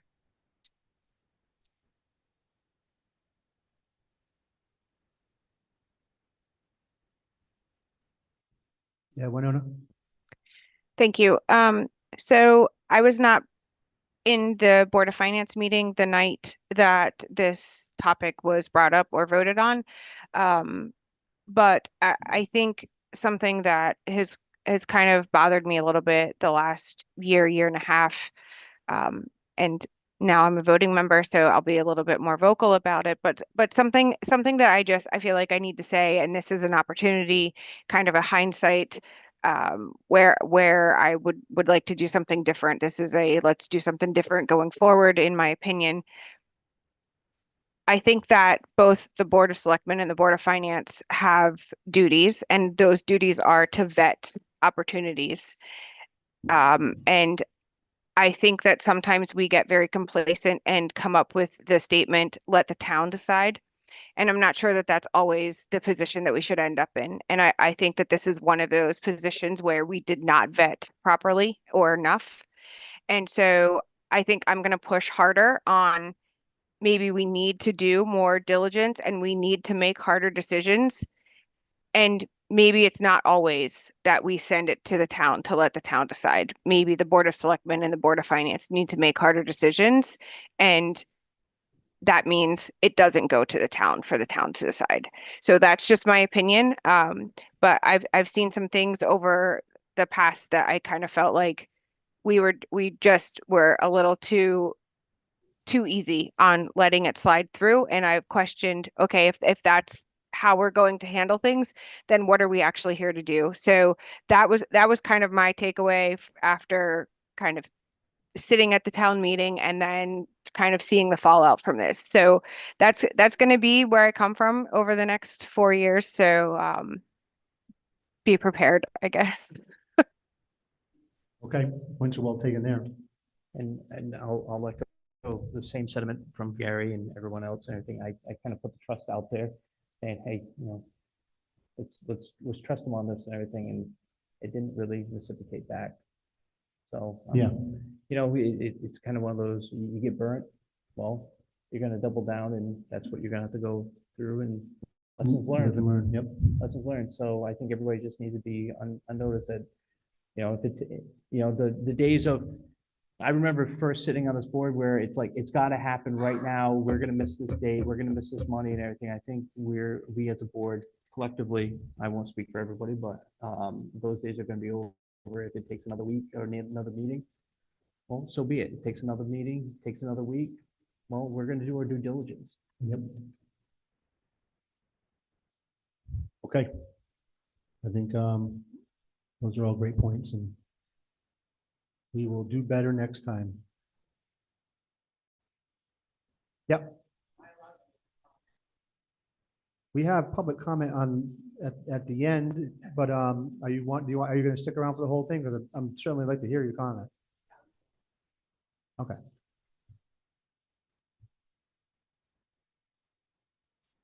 All right, I have residential property revaluing discussion.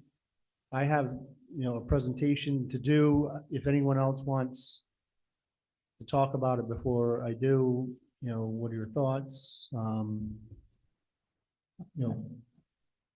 ahead. I won't be judgmental, but I think after seeing everybody on Facebook, and I actually get a couple of text messages directly from people saying, why did you go up on my taxes?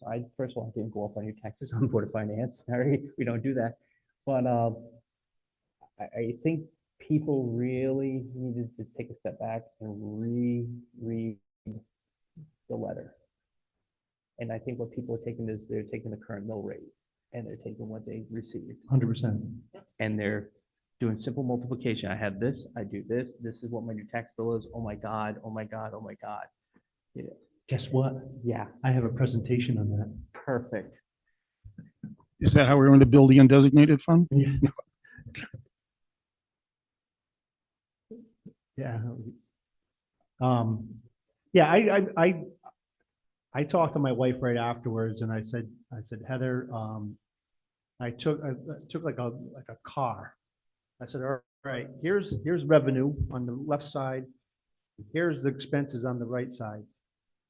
All right, in order to have a balanced budget, you have to have a mill rate in the middle that says we have enough money here from all pots to equal this. Now, if the revenue gets way ahead and you use that same middle number, you're gonna have a lot more extra money over here. So that number has to pull the revenue back down to match the expenses. It's as simple as that. So let me see if I can share this. Well, while you're there, while you're messing around with the computer, Bob, I think it was, refresh me, I went, if I remember right from the presentation for the assessor, said on average, houses went up 65%. I think that was the number across the board. I know some people that it was close to 200%, and some people it was more like 30%, but an average of 65%, that is a large jump. But it's all based on value. It's all paper value. Right, and it's based, in the number that they're putting out there is 75% of what they've appraised the house for. Correct. And so what I've told people, when the conversations I've had, figure that number out, and would you consider selling your house for that number? And everybody I've talked to said, no, my house is worth more than that. So, you know, that's part of the process. I think it's just sticker shock. A Yeah. lot of people are just seeing that, and it's like, wow. It's like Mine doubled. So, yeah. Mine went up considerable amount. It just, I think a lot of people just saw that number. It's like, for 15 years, they've been. Can everyone on Zoom see what I have Yeah. shared? Yes.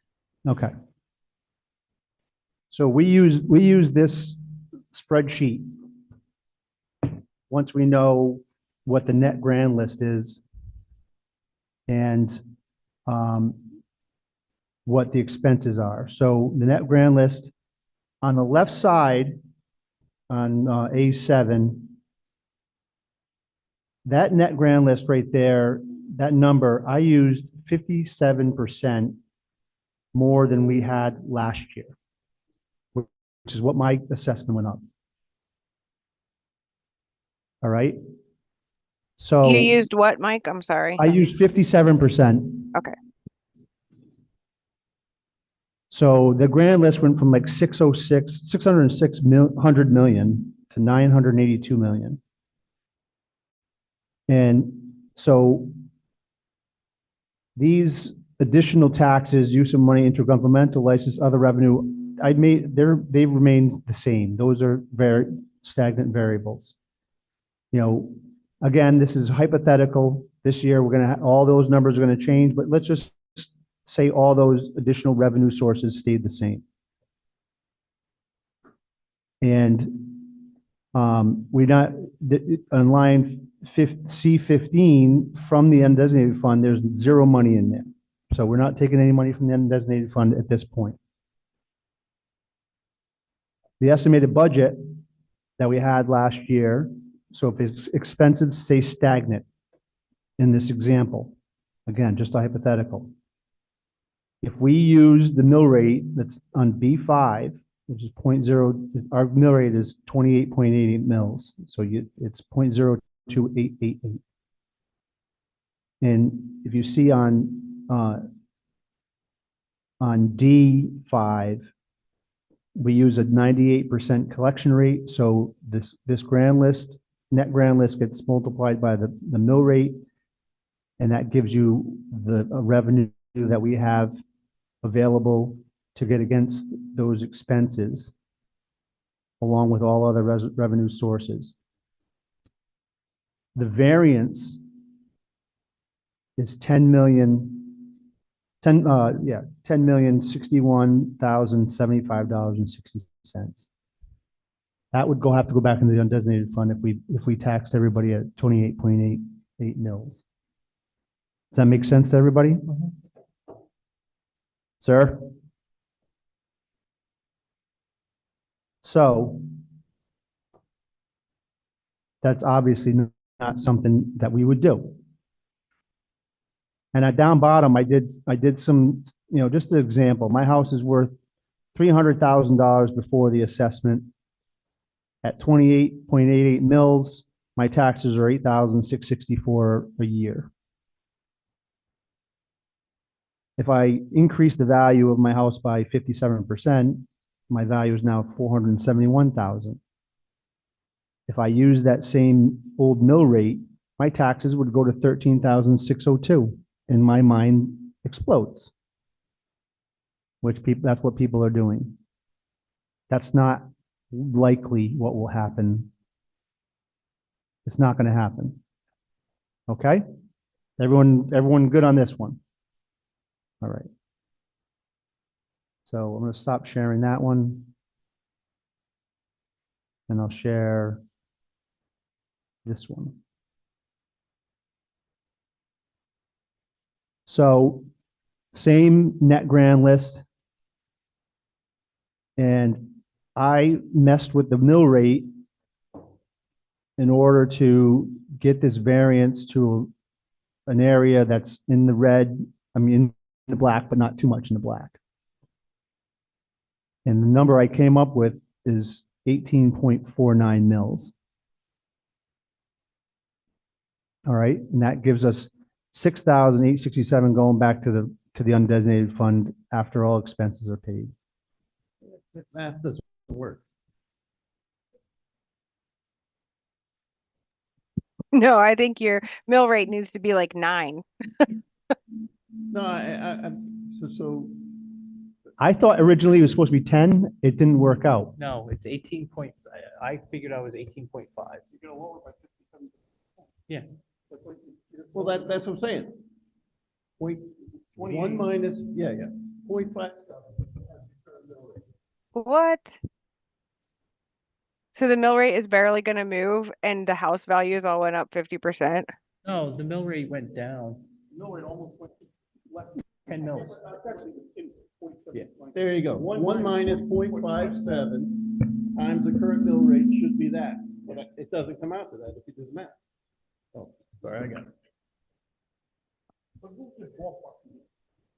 This is the same formula we use every Yeah, year. no, I want to make sure we're ballpark, because this is where it gets lost. What is happening? So if the grand list yields X dollars, Gary, I can't hear you.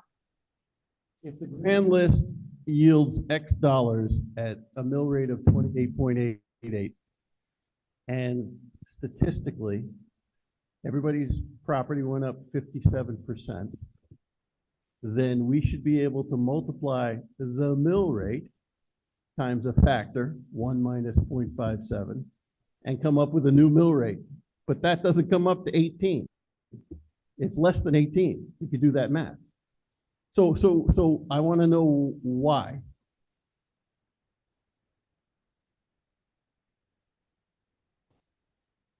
I never said I was good at math. No, well, it's because it's the average, it's his number. I went up 100%, somebody else went up 22. I went So- up 200. So that's what, That's fine. I just want to see I want to see the statistical mean applied to the mill rate and understand what the mill rate mean should be. That's because I think that might If you, it'll be a fun if- experiment, but I think he's right that this is what we're going to end up ultimately doing. So, okay, so wait a I minute. do have one of a question though. I knew I should have sent this out earlier. That's right. And that is one of the things I think that we also need to identify is we've had the revaluation and Everybody knows what they got. But it would also be interesting to identify clearly the increase in the tax base outside of the reevaluation. What was added to the town's, to whatever, what do we call this? No, not the revenue, but the grand, I'm sorry, thank you, the grand list. How much was added to the grand list that didn't exist a year ago? How much did that add? Because that's not in your calculation either. Because we have additional assets that are now taxable by the town. You're talking about all the new stuff that gets on the Exactly. books this year, Right. not just reeval. Because that, Amount. the picture you took, which I think is a very valid presentation, if this was last year. But we've added money to, we've added This assets is to the just, grand list. I'm just talking about property values that just. Like a bear with me. redo. All, I'm tracking. so Gary, Yeah. just do me a favor. So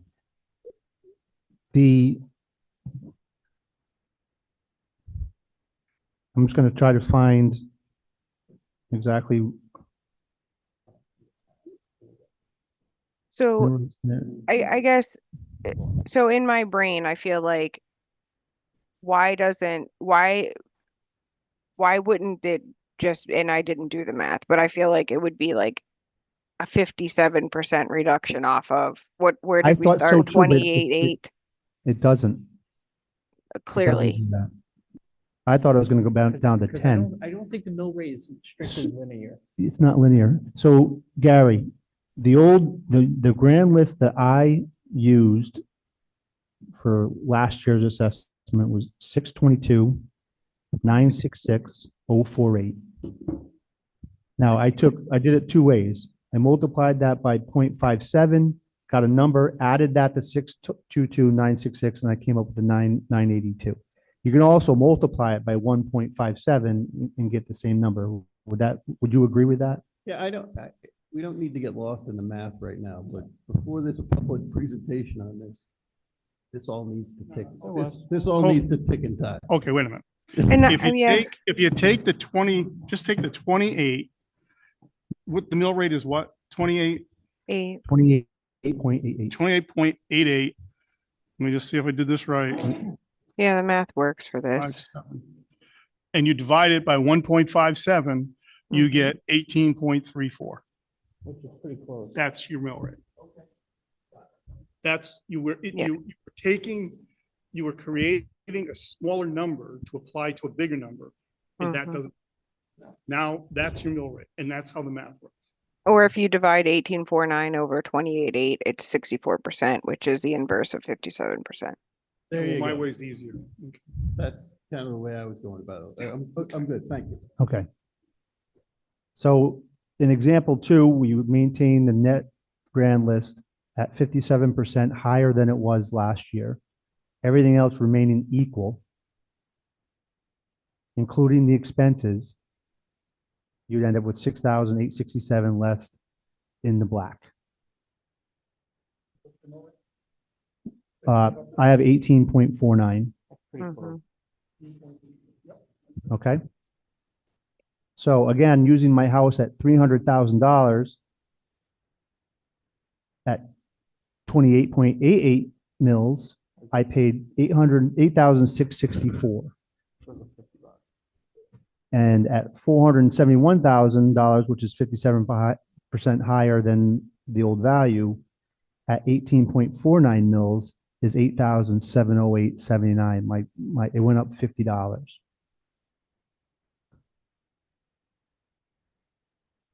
That's if everything stays equal. And your increase was 57%?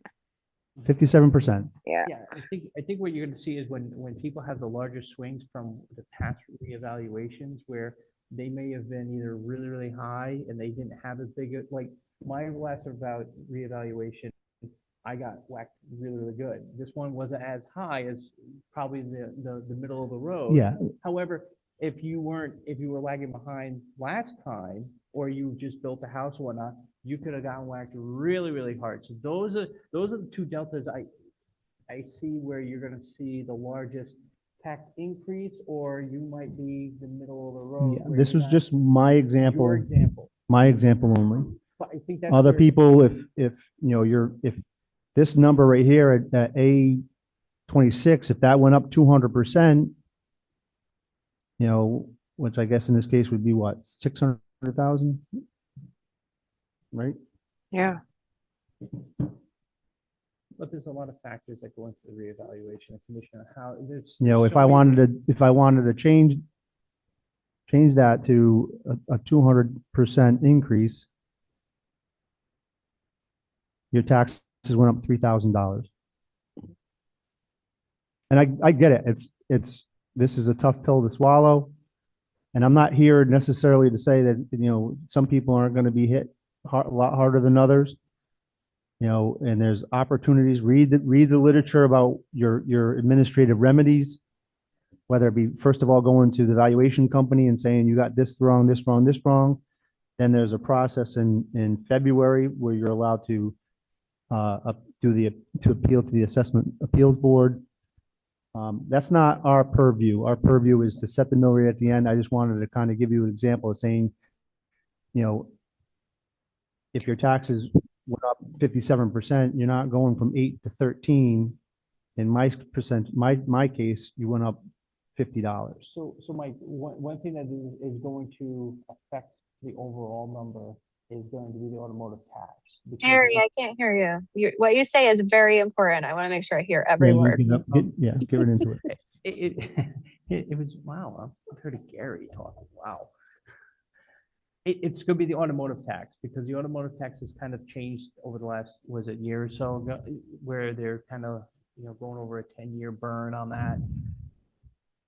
Mill rate comes down, if that stays exactly the same, we're gonna have a loss of revenue on that side. There could be, yes. There's gonna be, because if we. Well, we lost it- took the big hit last year. We did take the big hit last year and everything. However, you're going to take an even bigger hit because you're not going to be taxing at the 28.88. You're going to be taxing at a lot lower number. Yeah. So the numbers are going to have to get readjusted just for the loss of revenue on And that. just for everyone who's still listening, this number at B5 Mhm. gets set after the budget Correct. gets passed, because we don't know what these additional revenues are. We don't know what the estimated expense budget is going to be. Mhm. All that is going to play into this number. So this is just an example of everything stayed static. And the grand list only went up 57%. So on January 21st, that's when we get the grand list. That's when the assessor, That's when we likely We- meet with we the look at assessor. it. Yeah, Yeah, but that number, whatever they're going to give us. that's a great meeting for anyone to be at. You find out where did this grand list course, come yeah, from? that's Where, what we you know, wanna what see. happened with the motor vehicle taxes? What happened with additional monies from new businesses? What happened, you know, with the solar companies? Do we So- know if any other towns around us also had a reevaluation this year? They're just getting their assessments, or Yeah, like were there other towns around Bob North says Ledger and Stonington? Preston. Ledger and Preston? And from what I've been told, a lot of this also stems from where. What, Dan, we can't hear you. I'm sorry. He's talking to Lou. Oh, Oh, I have it like this close. Can you hear me now? Yeah. yes. Thank you. Sorry. A lot of this is going to stem also because over the last couple of years, we've seen a very large increase in insurance. And a lot of that is because the replacement costs and also the value of your home has gone up. Right. So this bow wave has already been happening for like the last couple of years, where values have gone up so much because of the insurances and everything. This is kind of the last thing to happen. Yeah. I just think the takeaway is, if we do our jobs properly on this board, and the Board of Selectmen and the Board of Finance and Board of Education through the budgetary process, you know, do the best job that we can, the mill rate is not going to be 28.88, because it's just too much. You would have too much revenue, and it's not fiscally smart. So as the mill rate comes down, your taxes are proportionally not as mind blowing as they feel right now. And I want that to be the message. Well, I think also when I first came to town, the mill rate was up in the 30s. And it's progressively through multiple evaluations, it's come down. Yeah. A lower mill rate is a good thing because that means your value, the values of your homes is going up. So each reevaluation, if we have to keep on lowering the mill rate to reset it, that's a really good thing. And that's the job. That's the give and take between the mill rate and revenue. If the mill rate stayed the same all the time, that it Well, you have just no couldn't growth. happen. You will- We you would have no be growth. run out of the country. Okay? Any questions to anybody in the audience? Yeah, let's go. We got review of minutes. We can table that to next week. I moved to table. We're review of tabling minutes. Second. Winona, thanks. Public There's comment. somebody online has their hand up. I'm sorry. Oh, okay. but- Ingrid, Hi, my question, you guys probably can't do anything about this, but some of us in town have yet to receive our new assessments. oh, really? I think Yeah. maybe, So is that a tax assessor office question? Can they give us? yes. Okay, thank you very much. Say that again, Bob? Yeah, new assessor's in all day tomorrow, Ingrid, so. Great, thank you. And And by I the way, just, I love I your- got I love mine your- on Monday, by the way. So I think some people started on Friday. So I don't know. I don't know where they were mailed from, Yeah, but there was yeah, I like some know. staggered time. Yeah, but as of today, I still haven't received, and I know some other people that haven't either. Yeah, well, call the assessor. I mean, it could be from it's an outside vendor. That could be, it's just going in waves. Yep, thank you. Okay. Bob said they got a big stack of envelopes that had wrong addresses on it, so maybe talk to the assessor's office. Sir, what's your name and where you're from?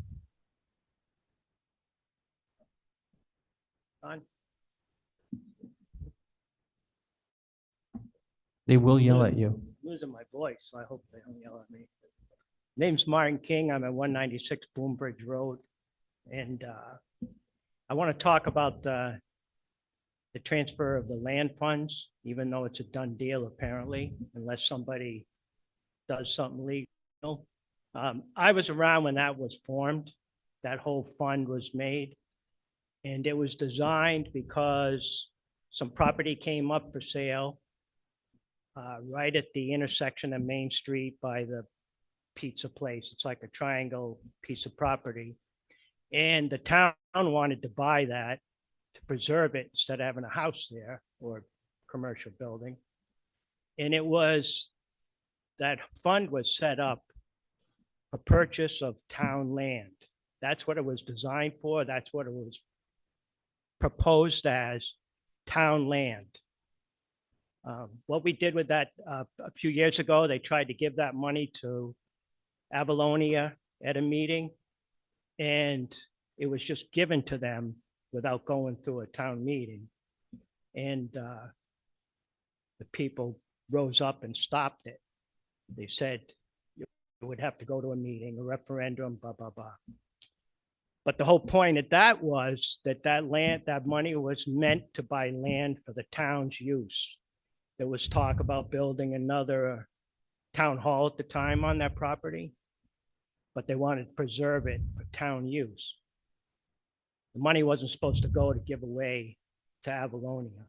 Now, I don't question what Avalonia has in their heart as far as saving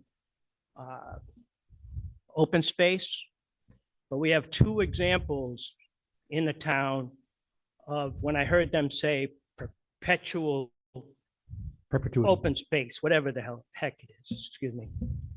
We have two examples of that. One was the Boy Scout camp at Lake of Isles. That was a Boy Scout camp and it was given to the Boy Scouts in perpetual Perpetuity. use. I'm going to use that term forever. And if it didn't, the property could not be sold. It can never be sold. It had to be used for the Boy Scouts. When the casino was opened up and our governor at the time was in their pocket, my opinion, I don't want to get sued. Pressure was put by the state. The Boy Scouts sold that property with the idea that, well, we don't want kids in a camp right beside a casino. Well, now it's a world famous golf resort. They did save the lake, which is nice, go fishing at. The other example is the YMCA camp. I don't know if a lot of you people are around when that was out there. My kids loved to go there. They camped there in the summer. They had the swimming pool. And that also was given to the YMCA for their use, and it could never be sold. If they stopped using it, the land was supposed to come back to the town, and they sold it. And then our town was in a legal battle and spent taxpayers' money on lawyers to make a settlement, which they did, but that property was lost to the town. So perpetual, whatever that term is, the board that they have now at Avalonia, I believe in their heart, they believe that. But we're talking about years down the road. They can do whatever they want with that property, and the town has no claim on that property. It should be somehow we gave them the money to buy that property. The town should have some kind of say in what happens to that town instead of just giving it away. And that's just my point. Yep. And hopefully in the future, finance board or whatever will take in consideration what the intent of that line item that we put in the budget was for. Money for town use. That's my point. Thank you. Thank you, sir. I appreciate you sticking away. Oh, by the way, my assessment went up 100%. You should have said something. I would have done an example for you.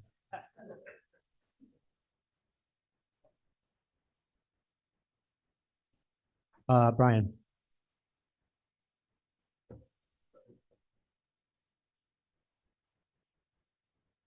I don't own a lot of property, but I don't own a lot of property, but I want to keep it. And I'm on a fixed income. You guys know that. I told you a million times. And there's a lot of other people in the same situation I'm in. It was funny. I mean, I really appreciate your example. I think it explains things to people. But I kept hearing, you're adding to the grand list. No, I want to see that grand list go down. I think there's a lot of organizations we don't need to give to. They're the same ones. That's a different thing. That's a different It's thing. still on the, it's still on the budget because it, No, because the mill rate is set by the budget. So if the budget goes down, The budget and the grand list are two different things. well, You that's want how the you grand list- set. You want the grand list high, you want the budget to be low. Oh, I don't want the grand list any higher than what it is. Oh, I wouldn't think that. I think there's a lot of things in that grand list can be less. That means the taxes for the town will be less. Brian. You had over $700,000 extra. No, excuse me. The grand list is the total of all of the taxable property in town. So the bigger that number is, the lower your taxes will be. So you want the grand list to grow. It's a healthy situation. Then the mill rate can be lower against that bigger number. And so your taxes therefore go down. That's how it works. I can't get that through my head because I don't see how you could raise the grand list. In other words, you're going to raise the taxes. No. How's this? Right now, today, somebody comes in and they build $1 million house right over there, brand new $1 million house. That $1 million is added to the grand list. They're going to pay taxes next year on that $1 million. The grand list went up. They pay taxes. Yours goes down. I don't So see how. share much. the. So Brian. We'll talk see- about that in the This, tax. this number committee. right here, Let me, A7. let me chew on that. Yeah, a we'll while, work on 'cause that. I know, You you see- guys know, I'm not the smartest person in the world, that's for sure. Can they but I see, wanna- can you see I my wa- cursor I- there? I struggle with when I see people come in and they're the same people in our budget. Okay, we need an extra $500. Okay, we'll give you an extra $500, but we got another organization in there getting the same thing. So why are we giving to two? That's what I like to see you look at. Brian, We so also I- had we also had a lot of extra in our budget this year. that's this line, this, on my example. This is the budget, for this okay? year. That's the expenses. All right, You want the expenses to be as low as possible. You want your revenue to be as high as possible. so list. here's your grand list. The higher this goes up, if this stays the same, to balance that out, the mill rate has to go lower. So if your property, if say we bring in, a big business in town and the grand list grows up here. And if the budget says, I understand, if this gets lower, if the expenses get lower, we need less mill rate to meet it. We need a lower mill rate to meet it. Okay, so you're right there. So am I saying the wrong thing? You're as just far saying the as wrong grand thing. list? You're talking about the expenses. Yeah, you want the expenses, you want your. You're looking for the expenses to go down. It's just like if you. And that's got a- what you guys look at. Yes, Yeah. When I come here and argue about, okay, It's Yes. just like if you had, when you had a job and you got a $2 an hour raise and everything in your house stayed exactly the same, you gained revenue. yeah, I can buy a You cup get- of you- coffee you- again. You got more revenue. Yeah. However, if you didn't have that and your expenses went up, you lost money. It's exactly, Okay, just so- think of it two sides of the ledger. just think of that. So what I should be saying is I want you to look at the expenses. Yes. Correct. Okay. Bingo. There you Thank go. you. Now I understand. You want your light Do- bill to go down. You don't want your paycheck to go down. I want my expenses in this town to go down because I think they're too high and it'll be for three Everyone groups. knows that that's how you feel, Well, and it's well taken. I just want to make sure I Yeah, do the yeah. termination right Yeah. now, the terminology. But I mean, if you talk to a lot of people, Brian, so everyone say, why is the grand list growing? If the grand list, you want businesses coming in the right spots to grow the grand list. You want your house values to increase because if you ever wanted to sell it, you want to sell it for more. If it's worth more, the grand list goes up.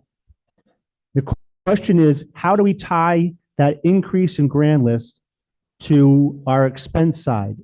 And our job is to make sure to set the correct mill rate so the revenue that we have, however high it is, matches the expenses. Okay. Now, if the expenses go up, that mill rate's got to go up to get to it. Now the expenses, that's for the town expenses. Correct. The grand list includes what the state gives us?